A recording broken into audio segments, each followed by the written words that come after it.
타락한 대한민국 장로교단이 드러난 진실. 일부를 들으신 여러분 환영합니다. 지난 시간 우리는 대한민국 장로교의 역사와 구조를 살펴보았습니다.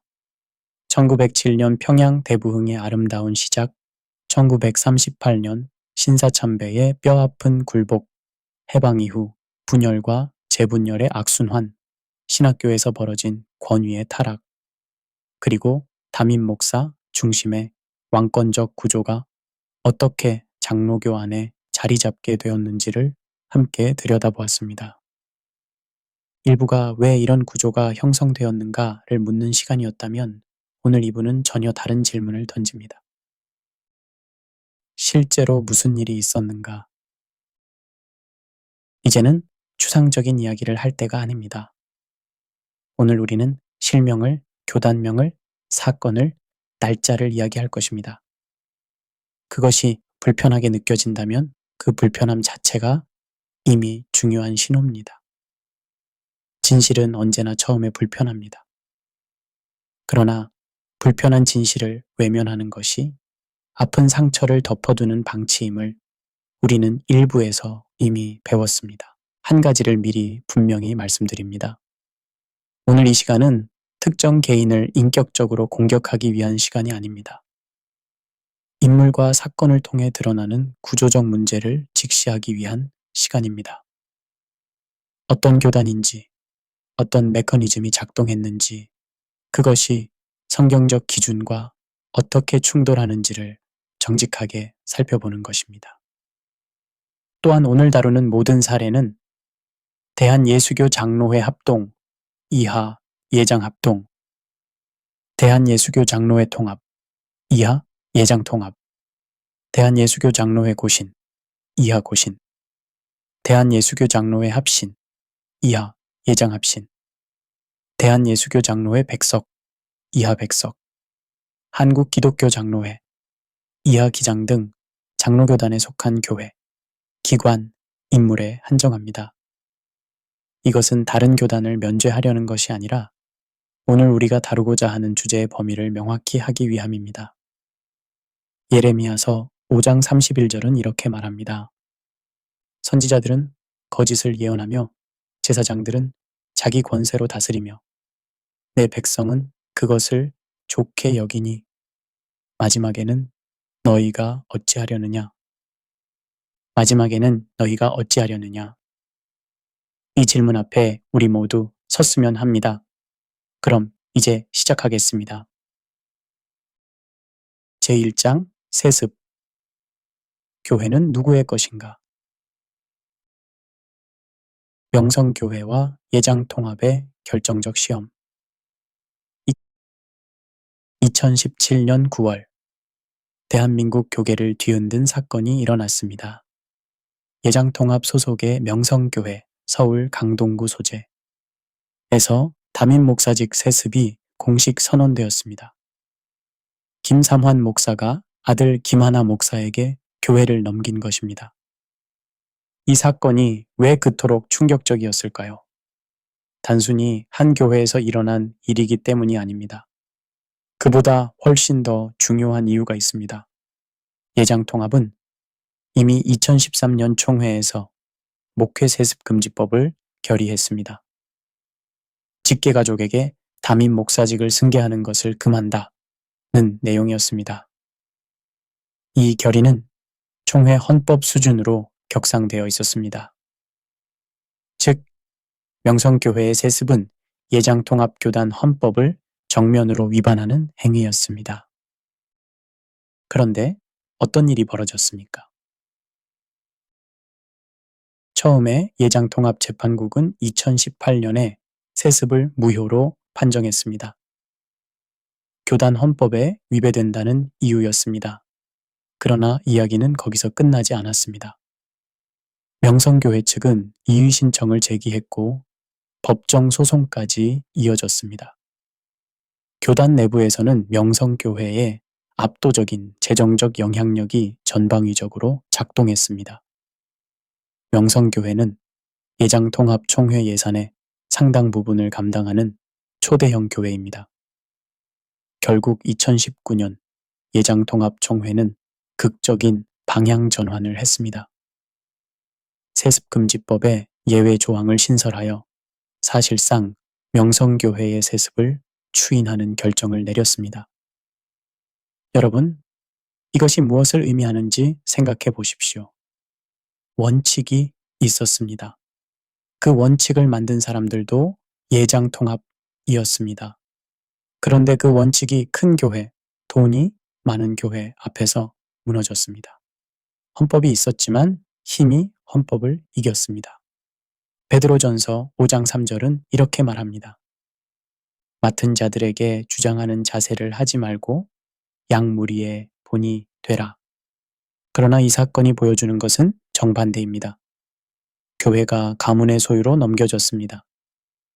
하나님의 양무리가 아버지에게서 아들에게로 상속되는 재산이 되었습니다. 그리고 교단은 그것을 막지 못했습니다. 아니, 결국 그것을 허용했습니다. 예장합동의 세습 금지와 그 현실. 예장통합의 이야기가 충격적이라면 예장합동의 이야기는 또 다른 층위에서 우리를 돌아보게 합니다. 예장합동도 2013년 총회에서 세습 금지를 결의했습니다. 그러나 이후 수년간 일부 교회들에서 사실상의 세습에 준하는 사례들이 이어졌습니다. 직계 가족이 아닌 형태의 교회 승계, 아버지 목사가 사임 후 수년 내에 아들이 담임으로 청빙되는 방식 등이 등장했습니다. 헌법을 위반하지 않으면서도 세습의 실질적 효과를 누리는 방법들이 고안된 것입니다. 이것은 법을 피해가는 기술이 아닙니까?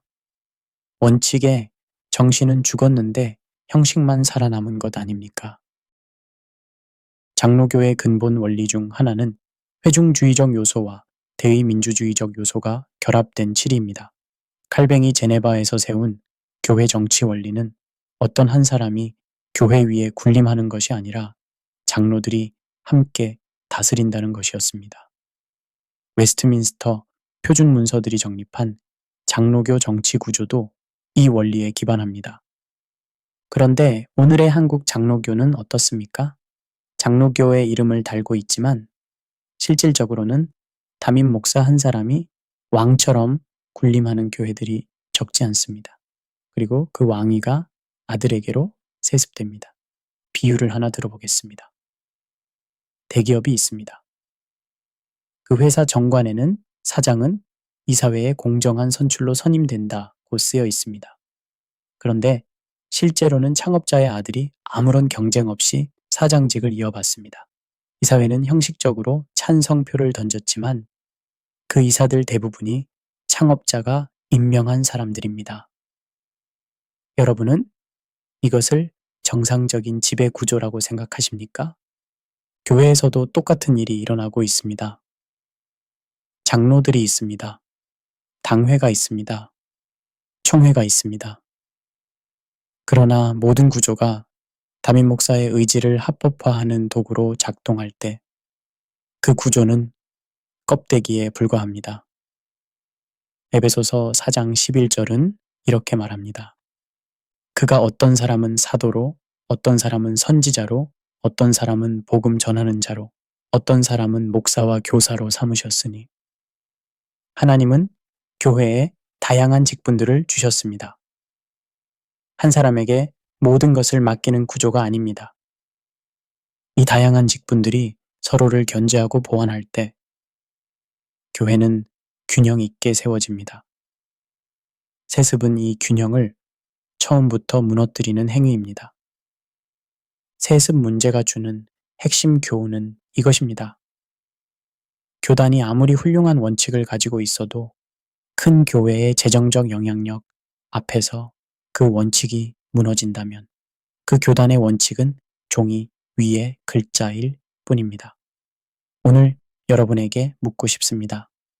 여러분이 속한 교회에서 담임 목사의 결정이 문제가 된다면 그것을 바로잡을 구조가 실제로 존재합니까? 아니면 그 구조는 형식적으로만 있고 실질적으로는 담임 목사의 의지가 모든 것을 결정합니까? 제2장 돈과 권력, 재정은 누구의 것인가? 장로교단 내 재정 불투명 사례들. 교회는 아무도 건드릴 수 없는 최후의 왕국이다. 이것은 어떤 비기독교인이 한 말이 아닙니다. 오랫동안 한국 교계를 취재한 언론인이 한 말입니다. 왜 이런 말이 나오게 되었을까요? 대한민국에서 종교단체는 일반적인 비영리 법인과 다른 특수한 법적 지위를 가집니다. 세금 면제, 재정 공개 의무 없음, 외부 감사 없음. 이 구조 안에서 교회의 재정은 사실상 불투명한 영역에 놓이게 됩니다. 예장통합 소속 일부 대형 교회들은 수백억 원에 달하는 연간 헌금을 받습니다. 그러나 그 헌금이 어떻게 사용되는지 성도들이 상세히 알기 어렵습니다. 재정 보고가 있기는 하지만 그것이 얼마나 구체적이고 검증 가능한 형태로 제공되는지는 교회마다 크게 다릅니다. 예장합동 소속 대형 교회들의 경우도 사정은 크게 다르지 않습니다. 일부 교회에서는 담임 목사의 사례비와 부동산 관련 비용이 성도들에게 제대로 공개되지 않은 사례들이 있었습니다. 언론 보도를 통해 알려진 사례 중에는 담임 목사의 사택으로 사용되는 부동산을 교회 명의로 구입하거나 목사 자녀의 유학 비용이 교회 예산에서 지출된 것으로 의심되는 경우들도 있었습니다. 그런데 이런 문제를 교회 내부에서 제기하면 어떤 일이 벌어집니까? 우리는 일부에서 이미 이야기했습니다. 교회를 어지럽히는 사람이 됩니다. 믿음 없는 사람이 됩니다. 사탄의 도구가 됩니다. 이것이 장로교 안에서도 실제로 일어나는 일입니다. 성경은 재정에 대해 무엇라 말합니까? 고린도후서 8장 21절은 이렇게 말합니다. 이는 우리가 주 앞에서뿐만 아니라 사람 앞에서도 선한 일에 조심하려 함이라. 사람 앞에서도, 재정은 하나님 앞에서만이 아니라 사람 앞에서도 선한 방식으로 다루어져야 합니다. 이것이 투명성의 성경적 근거입니다. 하나님의 것으로 드려진 헌금이 어떻게 사용되는지 그것을 드린 성도들이 알 권리가 있습니다. 목사 사례비의 문제. 한국 장로교 대형교회 담임 목사들의 사례비 문제는 오랫동안 논란이 되어 왔습니다. 일부 대형교회 담임 목사의 연간 사례비가 수억 원에 달한다는 보도들이 있었습니다. 공식 사례비 외에 차량, 사택, 자녀, 교육비, 해외 방문 등 각종 명목의 지원이 추가되는 경우도 있습니다. 예장합동 총회에서도 이 문제가 여러 차례 제기되었지만 실질적인 개선 조치는 이루어지지 않았습니다. 교단 차원의 목사 사례비 기준을 마련하자는 논의가 있었으나 큰 교회들의 반발로 실행되지 못했습니다. 예장통합도 마찬가지입니다.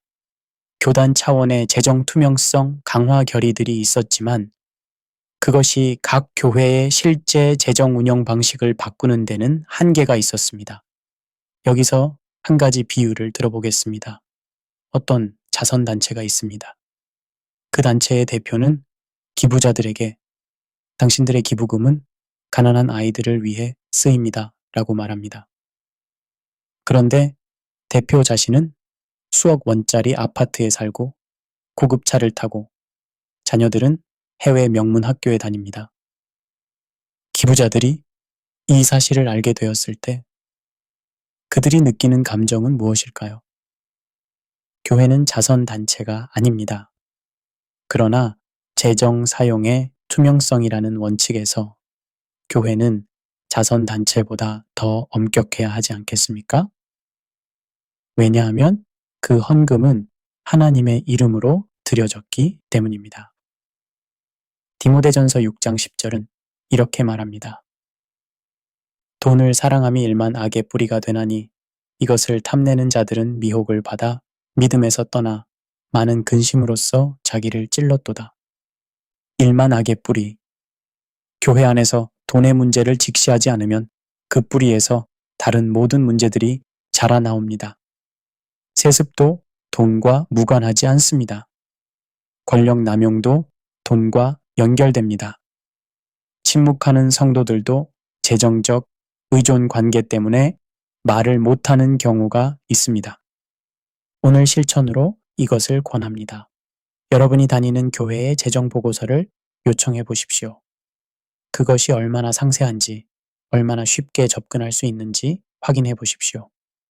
그 과정 자체가 여러분 교회의 건강 상태를 보여주는 리트머스 시험지가 될 것입니다. 제3장 2단 프레임. 다른 목소리를 지우는 방법. 한국 장로교에서 이단이라는 단어가 어떻게 사용되어 왔는지 이번 장에서 솔직하게 살펴보겠습니다. 먼저 분명히 해야 할 것이 있습니다. 이단이라는 개념은 성경적으로 중요합니다. 예수 그리스도의 신성을 부인하거나 구원론을 왜곡하거나 성경의 권위를 부정하는 가르침은 반드시 교회가 분별하고 경계해야 합니다. 이 분별 자체는 귀하고 필요한 것입니다. 그러나 문제는 이단이라는 프레임이 종종 신학적 분별의 도구가 아니라 권력 유지의 도구로 사용된다는 것입니다. 예장합동 이단 사이비 대책위원회는 오랫동안 한국 교계에서 강력한 영향력을 발휘해 왔습니다.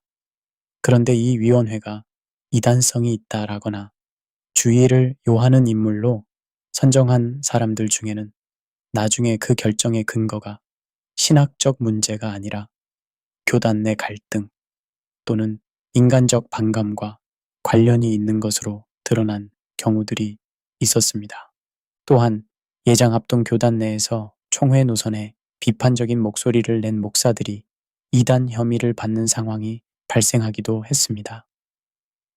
신학적 문제를 지적한 것이 아니라 교단의 구조적 문제나 지도자의 비리를 지적한 것이 빌미가 된 경우들이 있었습니다. 예장통합의 경우도 비슷한 패턴이 있었습니다. 교단 주류의 방향에 의문을 제기한 목사나 신학자들이 신학적 논란에 휘말리는 경우가 있었습니다. 이것이 진정한 신학적 분별인지 아니면 불편한 목소리를 제거하는 수단인지는 세심하게 따져보아야 합니다. 예수님은 마태복음 7장 25절에서 이렇게 말씀하셨습니다. 거짓 선지자들을 삼가라. 양의 옷을 입고 너희에게 나아오나 속에는 노략질하는 일이라. 그들의 열매로 그들을 알지니 가시나무에서 포도를 또는 엉겅퀴에서 무화과를 따겠느냐. 열매로 그들을 알지니 이것이 참된 분별의 기준입니다. 교단의 결정이나 위원회의 판정이 아닙니다. 하나님의 말씀에 비추어 실제 삶의 열매를 보는 것입니다. 어떤 가르침이 그리스도를 높이는가, 그리스도를 삶의 주인으로 삼도록 인도하는가, 성경을 하나님의 말씀으로 신뢰하도록 하는가, 이것이 기준입니다. 이단이라는 단어 앞에서 우리가 스스로에게 물어야 할 질문이 있습니다. 이 판정은 성경적 진리를 기준으로 한 것인가, 아니면 교단의 이익과 권력을 기준으로 한 것인가? 그리고 이 판정을 내리는 사람들, 자신은 과연 그 판정에서 자유로운가? 빌립보서 1장 17절은 이렇게 말합니다. 어떤 이들은 순수하지 않은 동기로 그리스도를 전파하여 나의 매임에 괴로움을 더하게 할 줄로 생각하느니라. 순수하지 않은 동기로 사역하는 것. 이것은 신약 시대에도 있었습니다. 그리고 오늘도 있습니다. 신학이 권력의 도구가 될 때 그것은 더 이상 하나님의 진리를 섬기는 것이 아닙니다. 제4장 교회 분열의 실제 법정으로 간 하나님의 집 2024년 기준으로 한국에서 교회 관련 법정 소송 건수는 수백 건에 달합니다. 그중 상당수가 장로교단 소속 교회들과 관련된 것입니다. 이것은 단순한 통계가 아닙니다.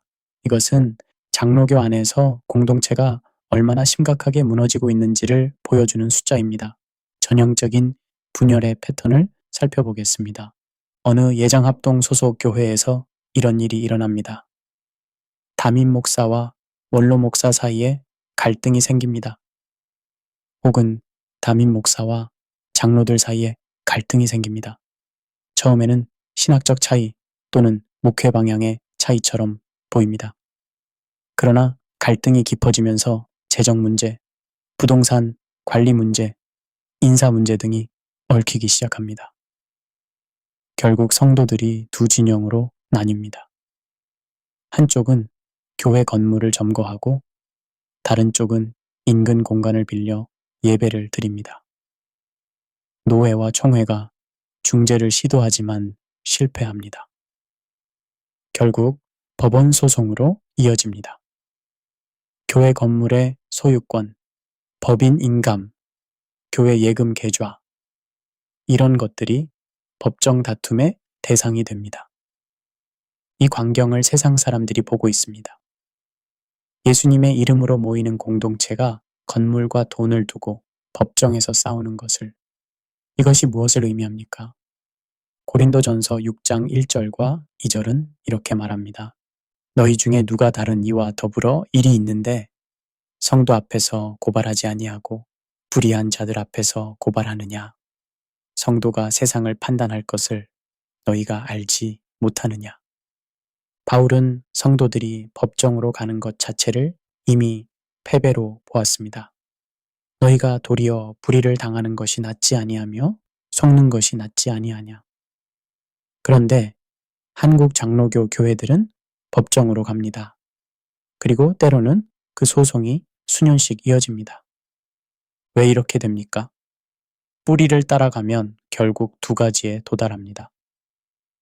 하나는 교회가 재산으로 인식된다는 것입니다. 다른 하나는 교회 안에 분쟁을 해결할 성경적 메커니즘이 실질적으로 작동하지 않는다는 것입니다. 장로교 7위 구조에는 이론적으로 당회, 노회, 총회로 이어지는 분쟁 해결 체계가 있습니다. 그러나 그 체계가 특정 인물이나 교회의 영향력 앞에서 공정하게 작동하지 않을 때 교인들은 결국 세상 법정에 의존할 수밖에 없게 됩니다. 이것은 장로교 7위 구조의 실패입니다. 가정 안에서 갈등이 생겼을 때 좋은 가정은 어떻게 합니까? 가족끼리 대화하고 필요하면 상담사를 찾고 서로 이해하고 양보하면서 해결합니다. 그런데 가족 갈등이 법정으로 가면 어떻게 됩니까? 관계가 영구적으로 손상됩니다. 법정에서 누가 이기든 그 가정은 이미 깊이 상처 입습니다. 교회도 같습니다. 법정 소송으로 간 교회는 누가 이기든 이미 진 것입니다.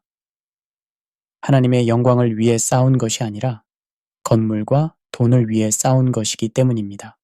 그리고 세상은 그것을 보고 있습니다. 제5장 정치 간섭. 하나님의 이름으로 황제의 편에 서다. 이번 장은 오늘 2부에서 가장 무겁고 동시에 가장 시급한 이야기입니다. 교회와 정치 권력의 관계에 대한 이야기입니다. 그리고 그 이야기는 2024년 12월 3. 일밤을 빼놓고는 할 수 없습니다. 이날 윤석열 대통령은 긴급 비상계엄을 선포했습니다. 국회의사당에 군 병력이 진입했습니다. 그날 밤 대한민국은 헌법적 위기의 한복판에 섰습니다. 국회는 계엄 해제를 의결했고 결국 비상계엄은 6시간 만에 해제되었습니다. 이 사건은 대한민국 현대 민주주의 역사에서 전례 없는 사태였습니다. 한국 사회 각계각층이 이 사건에 대해 반응했습니다. 그 반응들 중 교계의 반응을 우리는 주목해야 합니다. 특히 장로교단 지도자들의 반응을.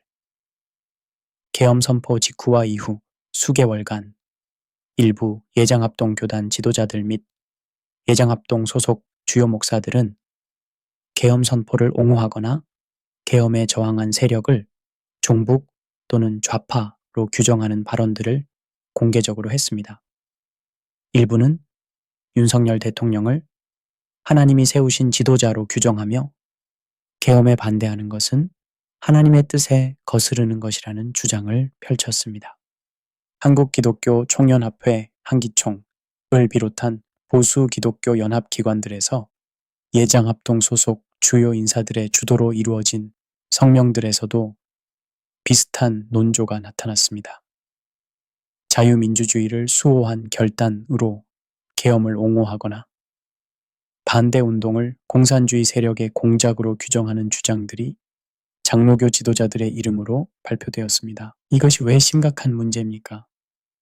첫째, 이것은 성경적 권위 개념의 심각한 왜곡입니다. 로마서 13장 1절은 자주 인용됩니다. 각 사람은 위에 있는 권세들에게 복종하라. 권세는 하나님으로부터 나지 않음이 없나니. 그러나 이 말씀이 모든 권력자의 모든 행동을 하나님의 뜻으로 정당화하는 것이 아님을 우리는 알아야 합니다. 같은 로마서를 쓴 바울은 디모데전서 2장 2절에서 임금들과 높은 지위에 있는 모든 사람을 위하여 간구와 기도와 도고와 감사를 하되 라고 명령합니다. 위정자를 위해 기도하라는 것입니다. 그러나 그것이 위정자의 잘못된 행동을 옹호하고 정당화하라는 것이 아닙니다. 바울 자신이 사도행전 25장에서 로마 황제에게 상소했습니다. 헤롯 왕의 잘못된 처결에 대해 공식적으로 문제를 제기한 것입니다. 이것이 권세의 복종과 모순됩니까? 아닙니다. 권세는 하나님이 세우셨지만 그 권세가 하나님의 법을 어길 때 그것은 비판받아야 합니다. 이것이 성경적 시민 불복종의 원리입니다. 초대교회 성도들은 로마 황제를 위해 기도했습니다. 그러나 황제를 신으로 예배하라고 명령했을 때 그들은 거부했습니다. 그 거부로 순교했습니다. 그들이 로마서 13장을 몰랐을까요? 알았습니다. 그러나 그들은 그 말씀이 모든 권력자의 모든 명령에 무조건 복종하라는 말씀이 아님도 알았습니다. 둘째, 이것은 1938년 신사참배의 패턴이 반복되는 것입니다. 일부에서 우리는 1938년 한국장로교 총회가 일제의 신사참배를 국가의례로 규정하며 허용한 것을 이야기했습니다. 그 결정의 핵심은 하나님의 말씀보다 당시의 정치 권력에 순응한 것이었습니다. 교단의 생존과 지도자들의 안전을 위해 신앙의 본질을 타협한 것이었습니다.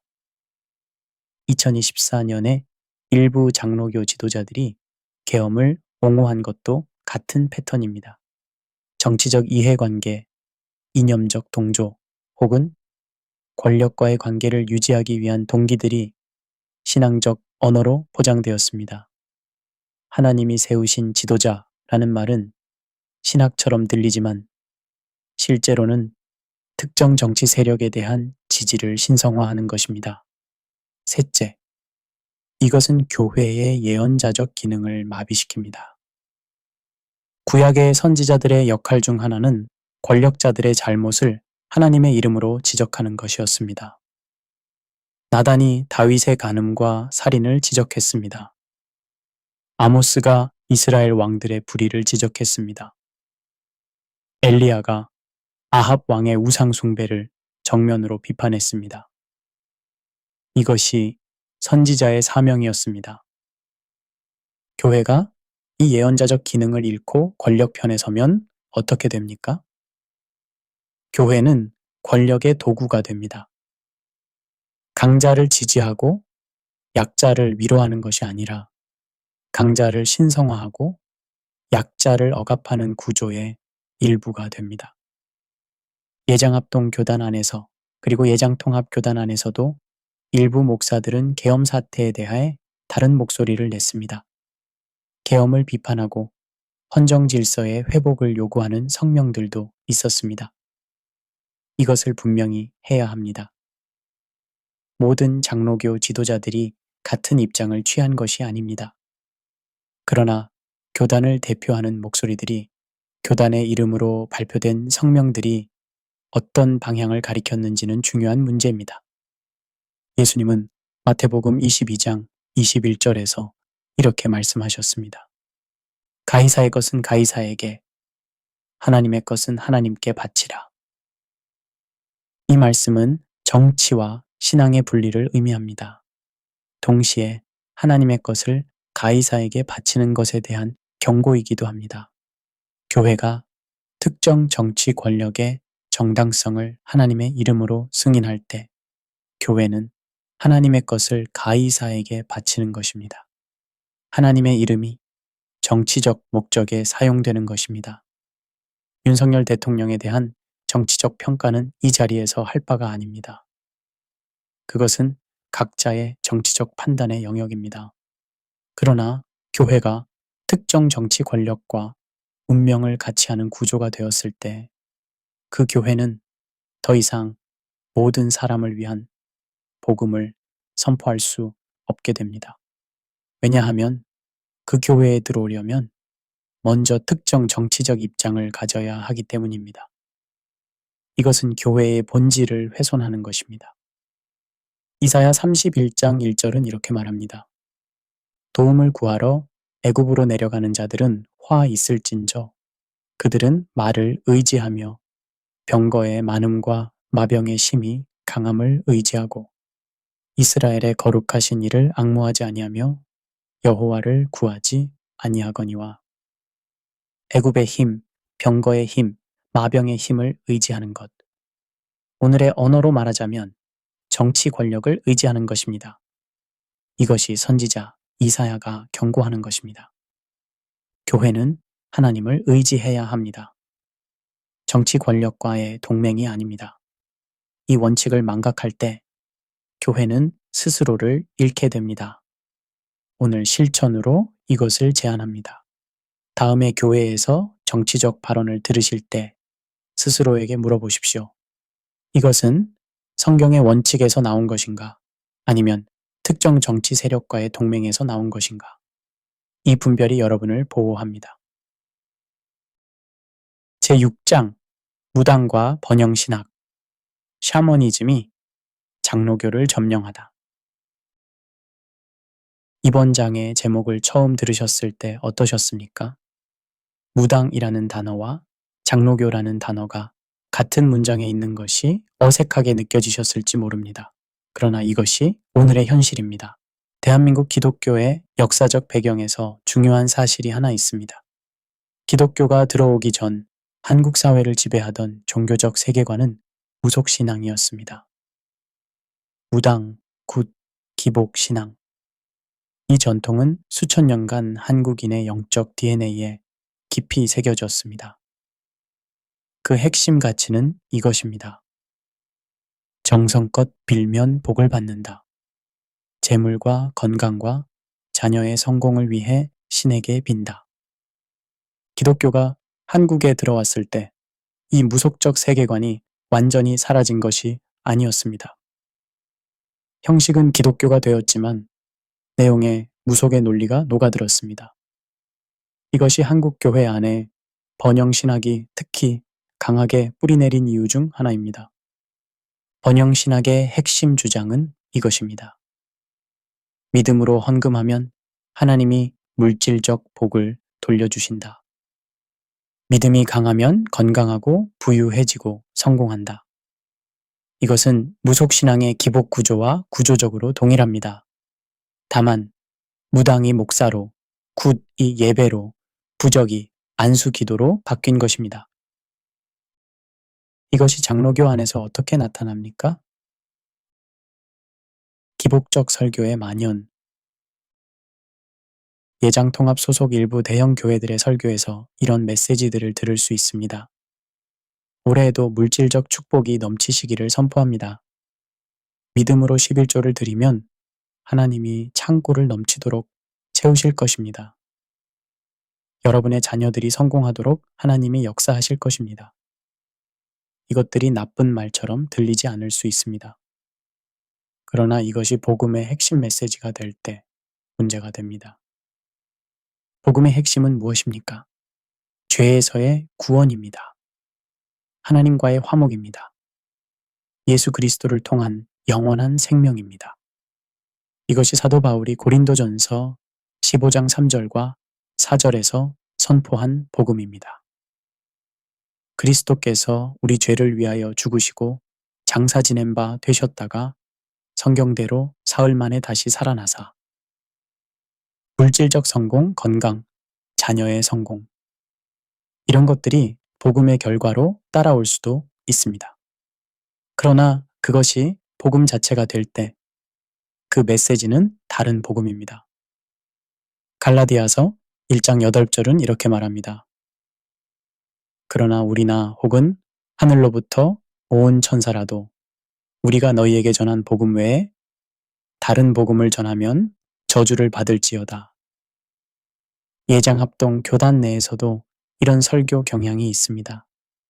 수만 명이 모이는 예장합동 소속 일부 교회들의 예배에서는 기복적 메시지와 함께 다음과 같은 실천들이 이루어집니다.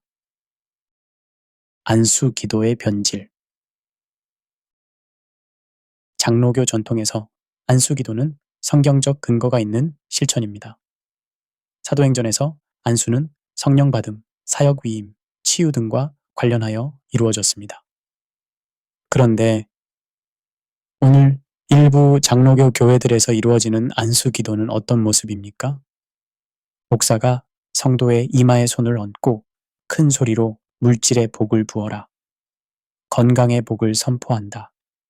이 가정에 넘치는 복이 임할지어다 라고 외칩니다. 성도는 뒤로 쓰러집니다. 소위 쓰러짐 현상. 성도들은 이것을 성령의 역사로 믿습니다. 그런데 이 광경은 한국 무당이 신내림 굿을 할 때의 광경과 놀랍도록 유사합니다. 큰 소리, 선포, 신체적 쓰러짐, 복의 약속. 형식은 다르지만 구조는 같습니다. 기름 기도와 예언의 문제.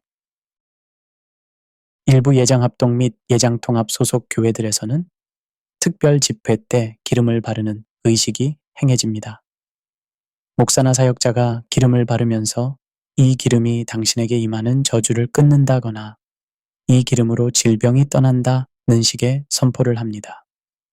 또한 일부 목사들이 성도들 개인의 미래를 예언하는 형태로 사역합니다. 당신은 올해 사업이 크게 번창할 것이다 라든지 당신의 자녀가 명문대학에 들어갈 것이다 라는 예언들을 합니다. 이런 예언들이 맞으면 목사의 영성이 증명되고 틀리면 믿음이 부족해서로 설명됩니다. 이것은 성경적 예언입니까? 아니면 무속적 점술의 기독교 버전입니까? 스가랴서 10장 2절은 이렇게 말합니다. 드라빔은 허탄한 것을 말하며 복술자는 헛된 것을 보고 거짓 꿈을 말하며 그 위안도 허탄하니 이로 말미암아 백성이 양같이 유리하며 목자가 없으므로 공고를 당하나니 거짓 꿈을 말하며 허탄한 것을 예언하는 지도자들. 이것이 이미 구약시대에 경고된 것입니다. 그리고 오늘날 일부 장로교 목사들이 이 길을 걷고 있습니다. 하나님의 이름으로, 그러나 하나님의 말씀이 아닌 것을 전하고 있습니다. 헌금과 번영의 거래 구조. 심으면 거둔다. 믿음으로 드려라. 하나님이 100배로 갚으실 것이다. 이런 메시지들이 헌금 시간에 장로교 예배당에서 선포됩니다. 이것이 어떻게 작동합니까? 한 예장통합 소속 대형 교회에서 이런 일이 있었습니다. 특별감사 헌금 집회를 열고 올해 하나님의 복을 받고 싶은 분은 믿음의 씨앗을 심으십시오. 얼마를 드릴지 하나님이 말씀하시는 것을 따르십시오. 라는 선포를 합니다.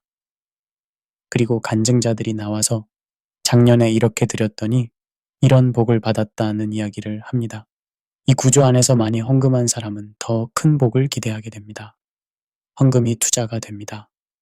복이 수익이 됩니다. 하나님이 수익을 보장하는 투자처가 됩니다. 이것은 복음이 아닙니다. 이것은 거래입니다. 하나님과의 거래. 이것이 무속신앙의 본질입니다. 마태복음 6장 24절에서 예수님은 이렇게 말씀하셨습니다. 한 사람이 두 주인을 섬기지 못할 것이니 혹 이를 미워하고 저를 사랑하거나 혹 이를 중히 여기고 저를 경히 여김이라. 너희가 하나님과 재물을 겸하여 섬기지 못하느니라. 하나님과 재물을 겸하여 섬기지 못하느니라. 번영신학은 이 두 가지를 결합하려는 시도입니다. 하나님을 섬기면서 동시에 재물을 얻는 것을 하나님의 뜻으로 만드는 것입니다. 그러나 예수님은 이것이 불가능하다고 하셨습니다. 번영신학이 성행하는 장로교 교회의 성도들은 결국 두 가지 중 하나가 됩니다. 기대한 복이 오면 믿음이 있어서 복받은 사람이 됩니다. 기대한 복이 오지 않으면 믿음이 부족한 사람이 됩니다.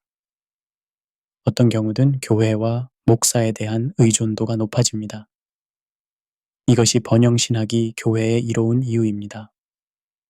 교인들을 붙잡는 가장 강력한 끈이 됩니다. 그러나 성경의 복음은 다릅니다. 욥은 모든 것을 잃었습니다. 바울은 배부름과 배고픔, 풍부와 궁핍에 처하는 법을 배웠다고 했습니다. 히브리서 11장은 믿음의 영웅들 중 많은 이들이 고난과 죽음을 통해 믿음을 증명했다고 말합니다. 믿음이 물질적 풍요를 보장하지 않습니다. 믿음은 어떤 상황에서도 하나님을 신뢰하는 것입니다. 이것이 성경적 믿음입니다. 오늘 여러분이 다니는 교회에서 들리는 메시지를 점검해 보십시오. 그 메시지가 예수 그리스도의 십자가와 구원을 중심으로 하는가? 아니면 물질적 성공과 건강을 중심으로 하는가? 이 질문이 여러분의 교회를 분별하는 중요한 기준이 됩니다. 제7장 대형 교회 시스템의 위험. 크다는 것이 옳다는 것인가?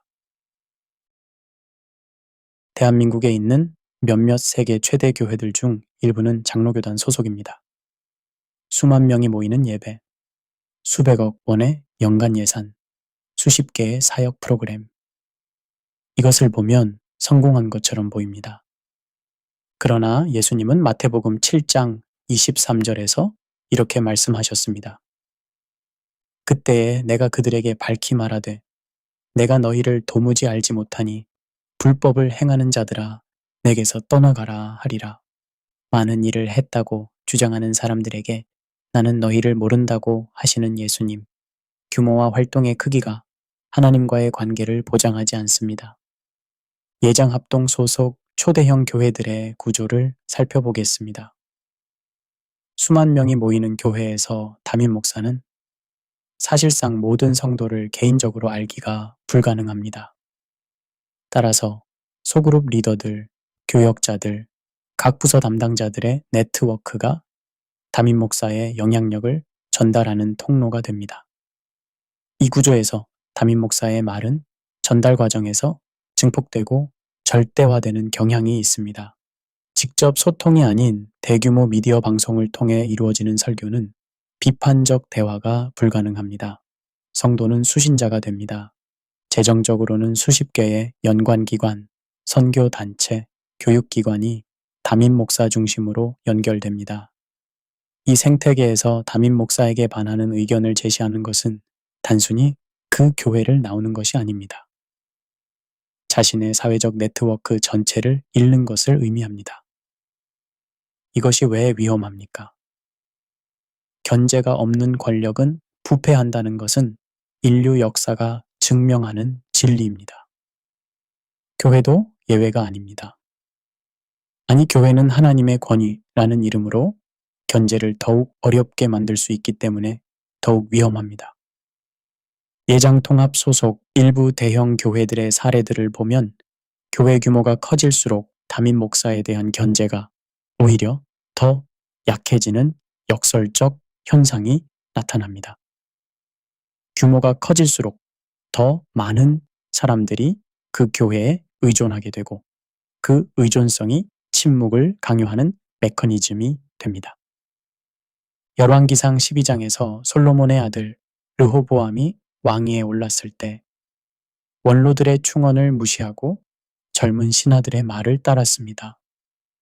결과는 왕국의 분열이었습니다. 견제를 거부한 지도자의 결말이 어떠한지를 성경은 명확하게 보여줍니다. 크다는 것은 그 자체로 좋은 것일 수 있습니다. 그러나 크다는 것이 옳다는 것을 의미하지는 않습니다. 수만 명이 모인다는 것이 하나님의 승인이 아닙니다. 하나님의 승인은 그 공동체가 얼마나 그리스도를 닮아가는가로 알 수 있습니다. 제8장 침묵하는 성도들, 두려움이 신앙을 대신할 때 알고 있지만 말할 수 없다. 이것이 오늘 많은 한국 장로교 성도들의 실태입니다. 어느 예장합동 소속 교회의 성도 이야기를 들어보겠습니다. 이분은 30년 이상 그 교회를 다니셨습니다. 담임 목사의 재정 문제에 대한 소문을 들었습니다. 직접 확인하고 싶었지만 재정 보고가 너무 간략해서 검증이 어려웠습니다. 장로에게 조심스럽게 의견을 전달했다가 믿음 없는 사람이라는 말을 들었습니다. 결국 이 성도는 침묵을 선택했습니다. 30년의 관계를 그 공동체 안의 모든 친구들을 잃고 싶지 않았기 때문입니다. 이런 이야기가 전국의 장로교 교회들에서 반복됩니다. 문제를 아는 성도들이 침묵합니다. 그 침묵의 이유들은 다양합니다. 첫째, 관계의 두려움입니다.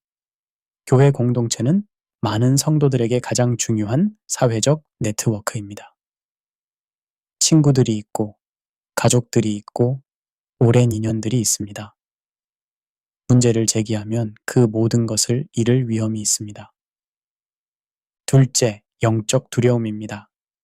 목사님께 반하면 저주를 받는다는 말을 직접 듣거나 간접적으로 경험한 성도들이 있습니다. 이것은 성경적 근거가 없는 말이지만 교회 안에서 강하게 작동합니다. 셋째, 권위에 대한 잘못된 이해입니다. 목사님 말씀은 하나님의 말씀이다 라는 인식이 있는 곳에서 목사의 잘못을 지적하는 것이 하나님께 반하는 것처럼 느껴집니다. 넷째, 무력감입니다. 내가 말해봐야 뭐가 달라지겠는가 라는 생각입니다. 구조가 너무 견고하여 개인의 목소리가 무의미해 보입니다. 이 침묵의 구조가 얼마나 위험한지 역사가 보여줍니다.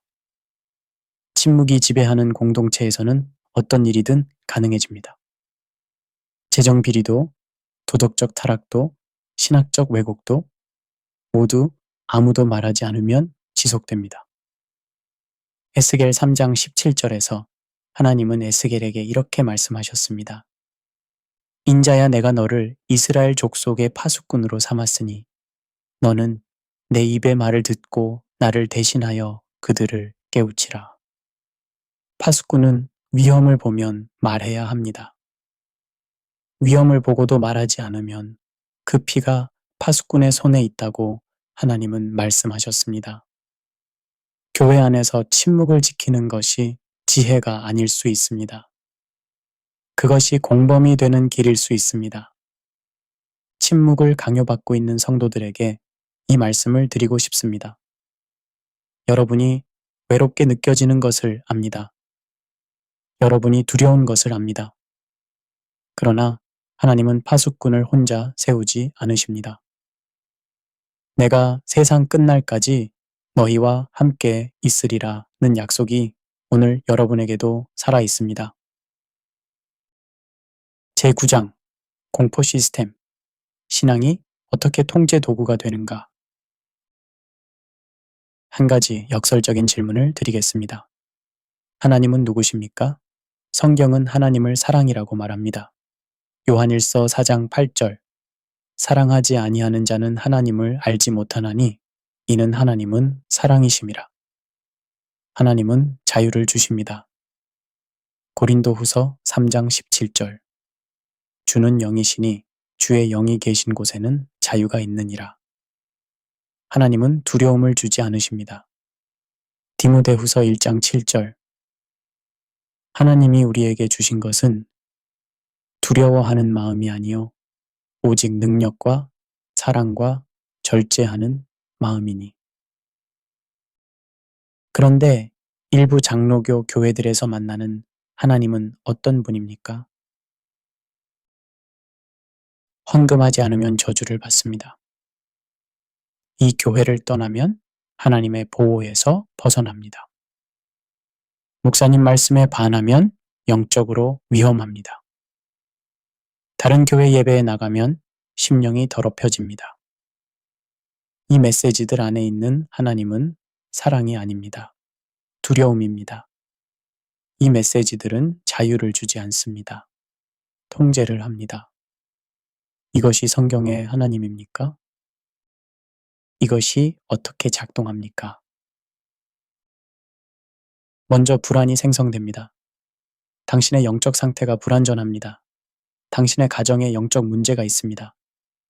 당신의 사업이 잘 안 되는 것은 영적 이유가 있습니다. 이 불안이 만들어지면 해결책이 제시됩니다. 이 교회에 와서 이 목사님의 안수를 받으십시오.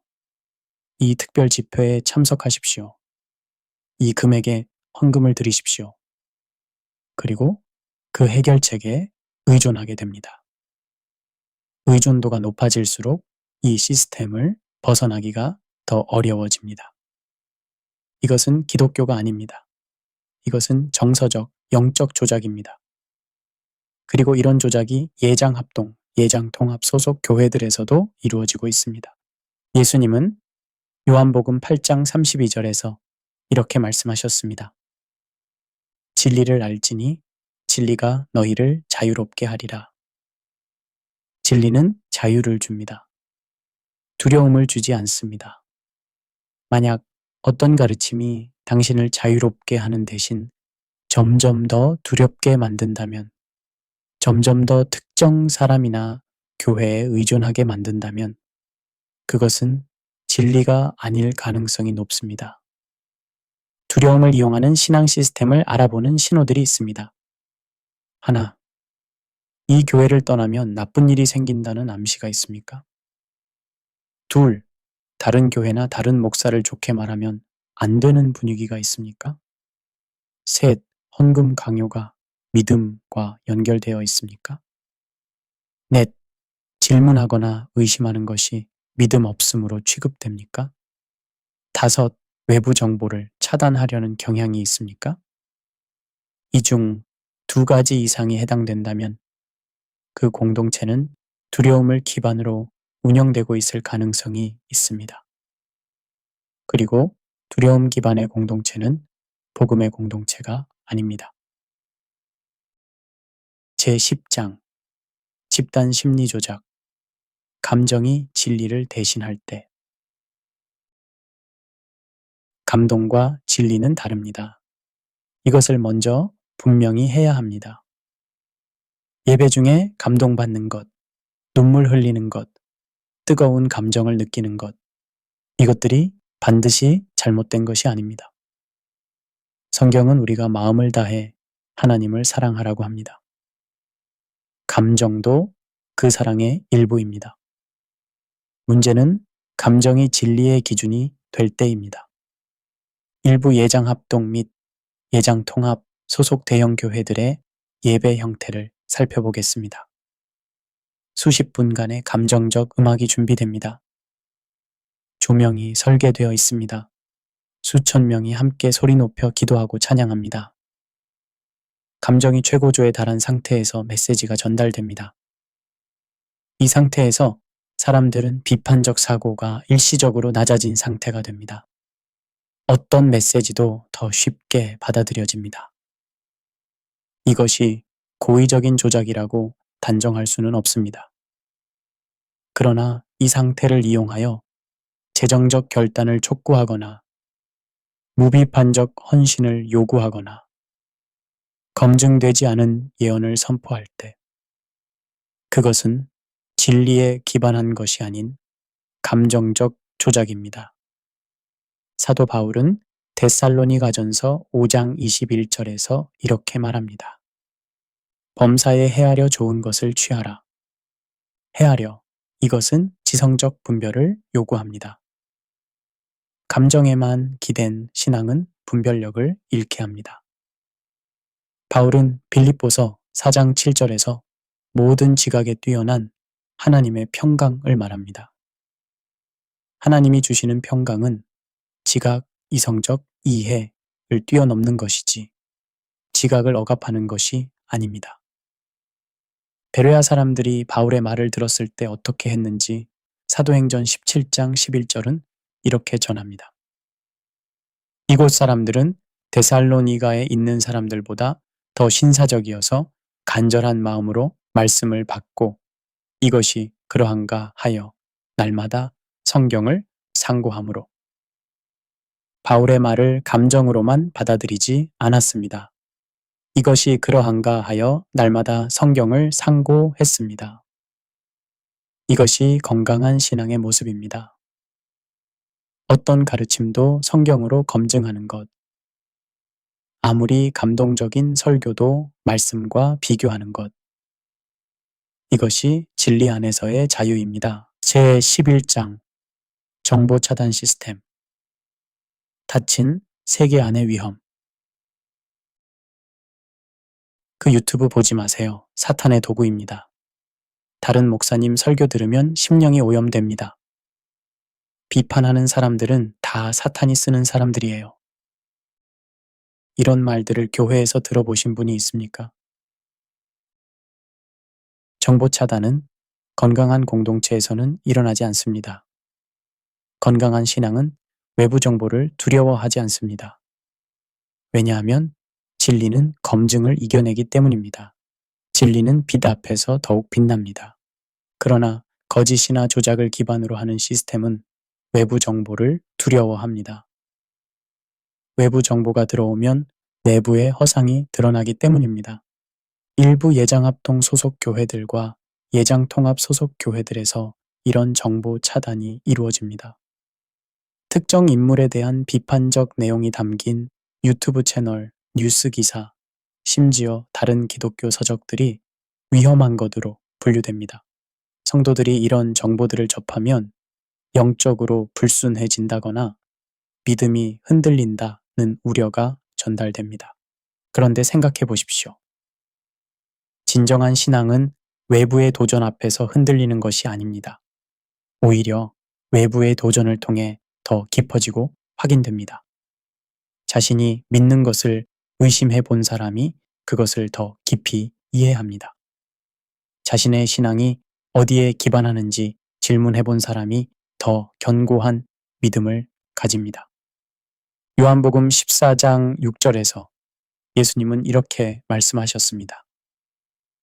내가 곧 길이요 진리요 생명이니 나로 말미암지 않고는 아버지께로 올 자가 없느니라. 예수님은 스스로를 진리라고 하셨습니다.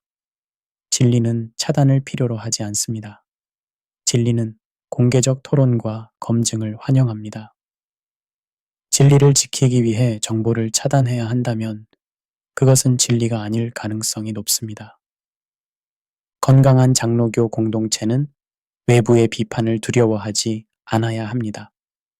비판이 맞으면 개선해야 하고 비판이 틀리면 말씀으로 응답해야 합니다.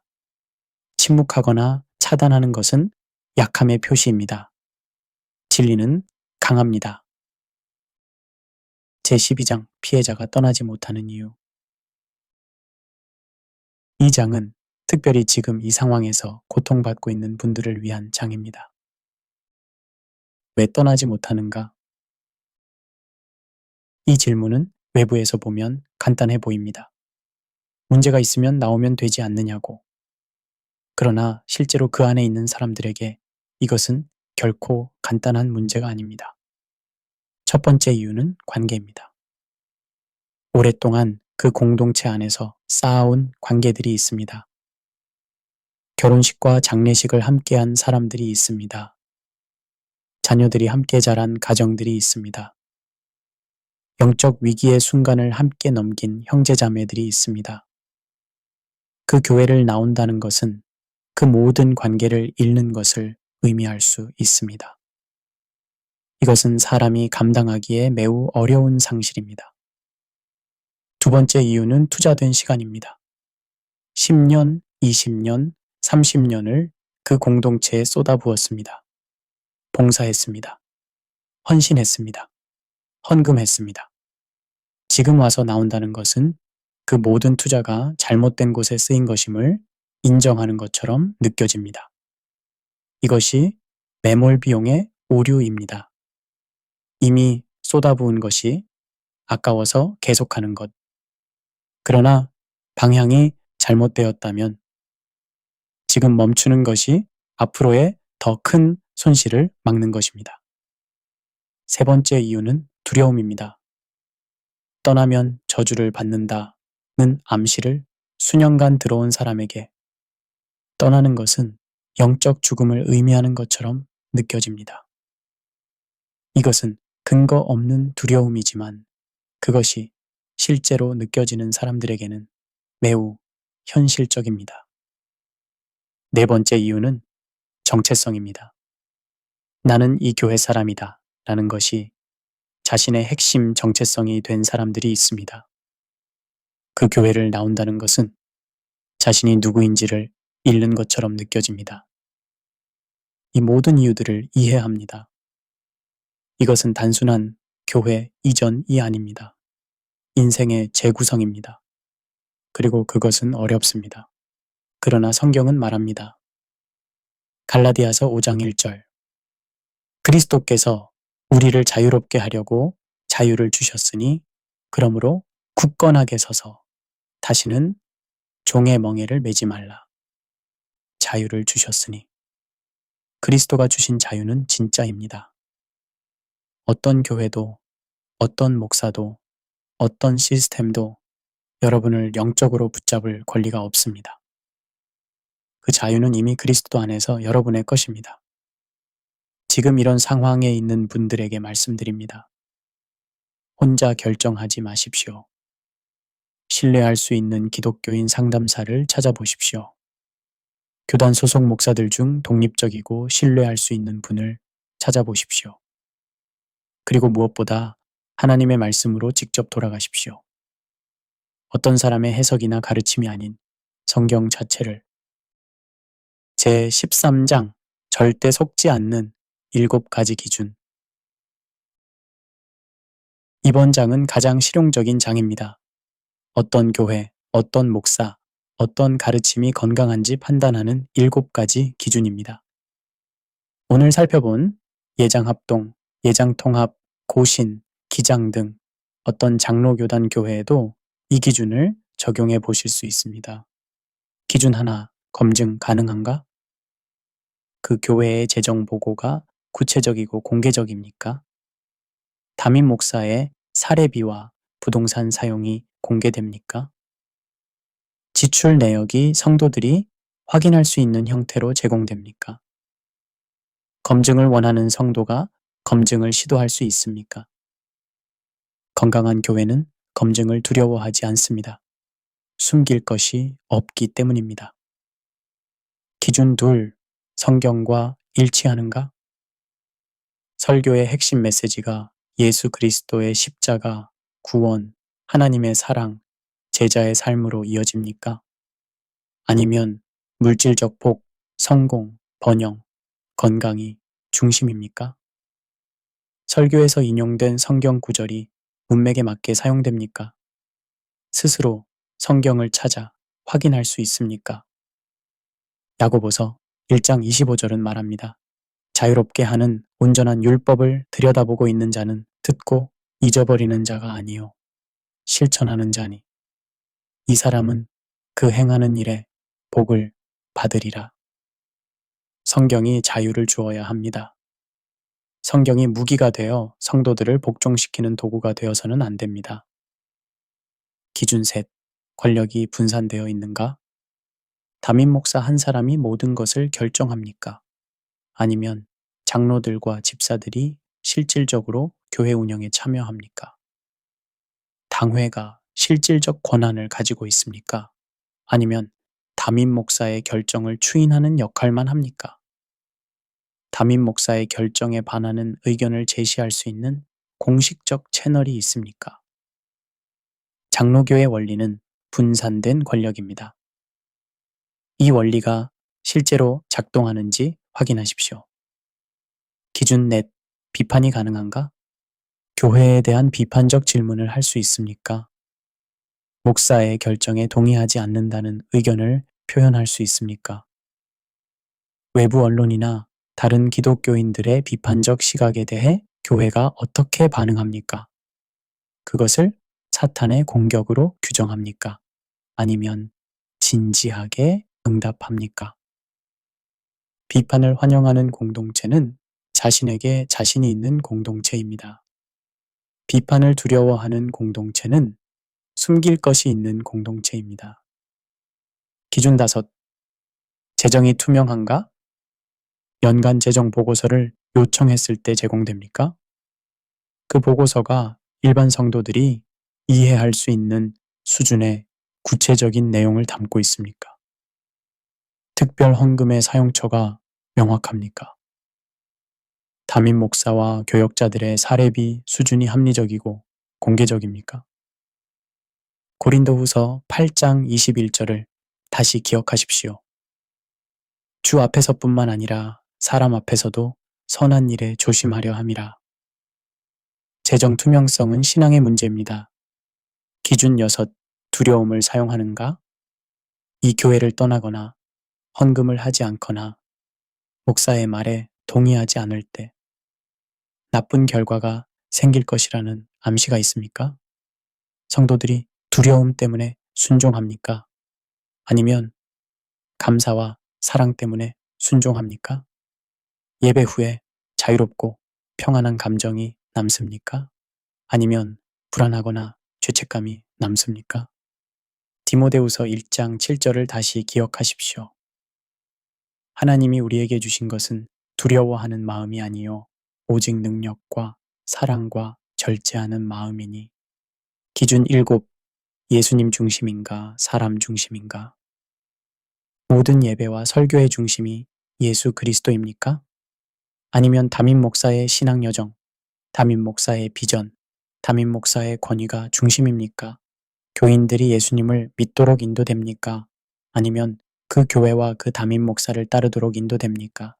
이 7 기준 중 여러 가지가 부정적으로 평가된다면 그 공동체는 진지하게 재평가할 필요가 있습니다. 이것은 교단의 이름과 무관합니다. 예장합동이든 예장통합이든 고신이든 이 기준들은 모든 교회에 동일하게 적용됩니다. 제14장 진짜 교회 대비 가짜 시스템 어떻게 다른가? 오늘 우리는 많은 문제들을 살펴보았습니다. 이제 균형을 잡을 시간입니다. 문제를 말하는 것만으로 끝나면 그것은 절망으로 끝나는 이야기가 됩니다. 그러나 우리는 그 이상을 원합니다. 진짜 교회가 무엇인지를 알고 그것을 찾고 그것을 세워가는 것이 목표입니다. 진짜 교회의 특징들이 있습니다. 자유가 있습니다. 사도행전 2장 46절과 47절이 묘사하는 초대교회는 기쁨과 순전한 마음으로 음식을 먹고 하나님을 찬미하는 공동체였습니다. 강요나 두려움이 아닌 기쁨과 순전함이 그 특징이었습니다. 사랑이 있습니다. 요한복음 13장 35절 너희가 서로 사랑하면 이로써 모든 사람이 너희가 내 제자인 줄 알리라. 진짜 교회의 가장 강력한 증거는 조직의 크기가 아닙니다. 서로 사랑하는 것입니다. 그 사랑이 세상의 증거가 됩니다. 진리가 있습니다. 진짜 교회에서는 성경이 권위를 가집니다. 어떤 목사의 말도, 어떤 전통도, 어떤 감정도 성경의 권위 위에 놓이지 않습니다. 성도들이 성경을 직접 읽고 이해하고 질문하도록 격려받습니다. 책임이 있습니다. 진짜 교회에서는 지도자들이 책임 있게 섬깁니다. 재정이 투명하게 공개됩니다. 목사가 잘못을 범하면 그에 합당한 처리가 이루어집니다. 어떤 사람도 책임에서 면제되지 않습니다. 반면 가짜 시스템의 특징들이 있습니다. 통제가 있습니다. 성도들의 생각, 정보, 관계, 재정이 특정 구조에 의해 통제됩니다. 이 통제가 신앙의 언어로 포장됩니다. 두려움이 있습니다. 순종의 동기가 사랑이 아닌 두려움입니다. 안 하면 어떻게 된다는 위협이 직접적으로 또는 간접적으로 사용됩니다. 권력이 있습니다. 한 사람 또는 소수가 모든 것을 결정하고 그 결정이 하나님의 뜻으로 선언됩니다. 이것에 도전하는 것은 하나님께 도전하는 것으로 취급됩니다. 돈이 있습니다. 헌금이 영적 순종의 증거로 사용됩니다. 많이 드릴수록 더 큰 복을 받는다는 거래 구조가 작동합니다. 대한민국의 장로교단들 안에 이 두 가지 유형의 공동체들이 모두 존재합니다. 예장 합동 안에도, 예장 통합 안에도, 고신 안에도, 기장 안에도 진짜 교회와 가짜 시스템이 공존합니다. 교단 이름이 진짜 교회를 보장하지 않습니다. 신학적 전통이 진짜 교회를 보장하지 않습니다. 오랜 역사가 진짜 교회를 보장하지 않습니다. 오직 그 공동체가 실제로 어떻게 살고 있는가, 그 공동체가 예수님을 실제로 닮아가고 있는가가 기준입니다. 오늘 대한민국 장로교단에도 진짜 교회들이 있습니다. 조용히 신실하게 성경을 중심으로 서로를 사랑하며 이웃을 섬기며 살아가는 공동체들이 있습니다. 그 공동체들이 한국 교회의 진정한 희망입니다. 제15장 개혁은 가능한가? 장로교가 스스로를 개혁할 수 있는가? 이번 장에서는 어쩌면 가장 도전적인 질문을 다루겠습니다. 지금까지 이야기한 모든 문제들에도 불구하고 장로교는 개혁될 수 있습니까? 이 질문에 대한 역사적 선례가 있습니다. 바로 16세기 종교개혁이 그것입니다. 칼뱅과 루터, 츠빙글리가 직면한 중세 가톨릭 교회의 문제들, 면죄부 판매, 성직 매매, 부패한 교황권, 성경에 접근하지 못하게 한 것, 이것들은 오늘 한국 장로교의 문제들보다 더 심각해 보였습니다. 그러나 개혁이 일어났습니다. 무엇이 개혁을 가능하게 했습니까? 첫째, 말씀으로의 귀환이었습니다. 루터는 라틴어로만 존재하던 성경을 독일어로 번역했습니다. 성경이 사람들의 손에 들어가자 기존의 권력 구조가 성경의 빛 앞에서 낱낱이 드러났습니다. 오늘 한국 성도들에게 성경은 이미 번역되어 있습니다. 누구나 읽을 수 있습니다. 그 말씀을 직접 읽는 것이 개혁의 시작입니다. 둘째, 공론의 장이 열렸습니다. 루터의 95개 논제는 학문적 토론을 제한하는 것이었습니다. 그것이 인쇄술을 통해 퍼져나갔습니다. 오늘 인터넷과 유튜브와 소셜미디어가 그 역할을 할 수 있습니다. 문제를 공개적으로 이야기하는 것이 개혁의 두 번째 단계입니다. 셋째, 개혁자들이 연대했습니다. 루터 혼자가 아니었습니다. 멜라니톤이 있었고 칼뱅이 있었고 많은 동역자들이 있었습니다. 오늘 한국 장로교 안에도 개혁을 원하는 목사들과 신학자들이 있습니다. 그들이 연대하는 것이 필요합니다. 예장 합동 안에도, 예장 통합 안에도, 고신 안에도 개혁의 목소리들이 있습니다. 세습 금지를 일관되게 주장하는 목사들이 있습니다. 재정 투명성을 위해 싸우는 장로들이 있습니다. 번영신학의 비판적인 신학자들이 있습니다. 이 목소리들이 더 크게, 더 넓게 연대될 때 변화가 일어납니다. 그러나 개혁에는 대가가 따릅니다. 루터는 파문당했습니다. 칼뱅은 제네바에서 추방당했다가 돌아왔습니다. 츠빙글리는 전쟁에서 목숨을 잃었습니다. 오늘 개혁의 목소리를 내는 사람들도 대가를 치릅니다. 교단에서 배제되거나 이단으로 몰리거나 교회를 잃기도 합니다. 그러나 역사는 결국 개혁의 편이었습니다. 진리는 결국 드러납니다. 권력은 결국 무너집니다. 이것이 역사의 교훈이고 성경의 약속입니다. 이사야 40장 8절은 이렇게 말합니다. 풀은 마르고 꽃은 시드나 우리 하나님의 말씀은 영원히 서리라. 권력도 마르고 제도도 시들지만 하나님의 말씀은 영원합니다. 그 말씀을 붙드는 사람들, 그 말씀으로 돌아가는 공동체들이 결국 살아남습니다. 에필로그, 마지막 질문. 당신은 지금 어디에 있는가? 오늘 2부의 여정을 함께 해주셔서 감사합니다. 우리는 많은 것들을 살펴보았습니다. 예장통합에 소속된 명성교회의 세습, 장로교단들 안의 재정 불투명, 이단 프레임의 정치적 사용, 교회 분열과 법정 소송, 윤석열 계엄 사태와 일부 예장 합동 지도자들의 정치적 옹호, 번영신학과 무속적 관행의 침투, 공포 기반의 신앙 시스템, 집단 감정 조작, 정보 차단, 그리고 개혁의 가능성. 이 모든 이야기들을 들으신 지금 3가지 질문을 드리고 싶습니다. 첫째, 나는 지금 자유로운가? 여러분의 신앙이 자유의 터전 위에 있습니까? 아니면 두려움과 통제의 구조 안에 갇혀 있습니까? 하나님은 자유를 주시는 분입니다. 여러분이 오늘 느끼는 것이 그 자유입니까? 둘째, 나는 진리를 알고 있는가? 여러분이 믿는 것이 성경에 기반합니까?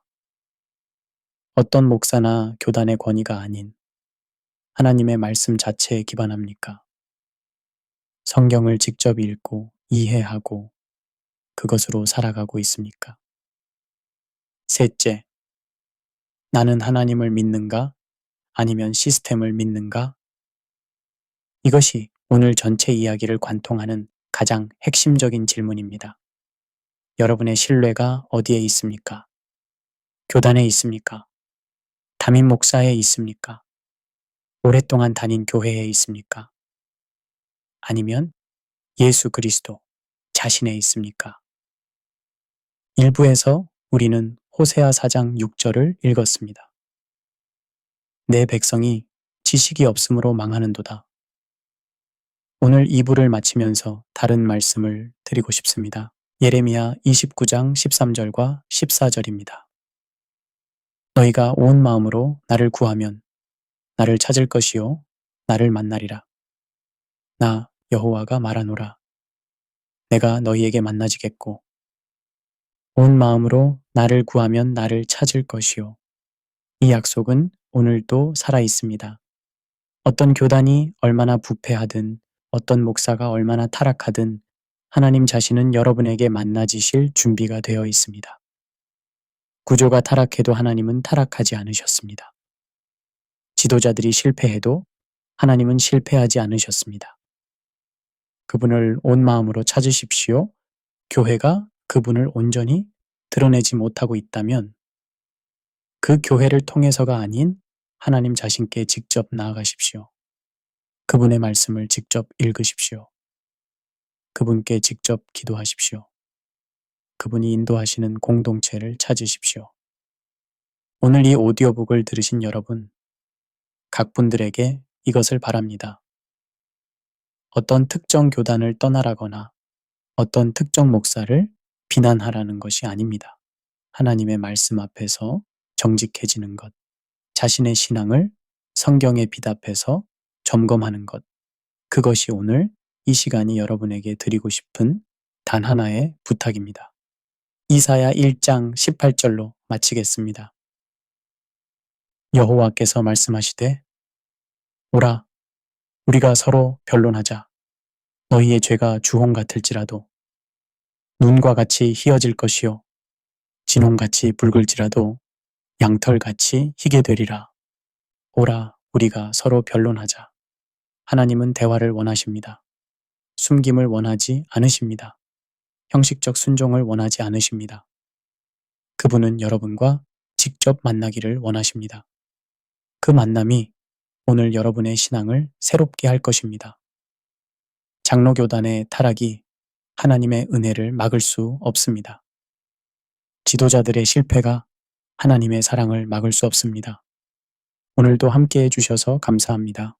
하나님의 은혜가 여러분과 함께하기를 바랍니다.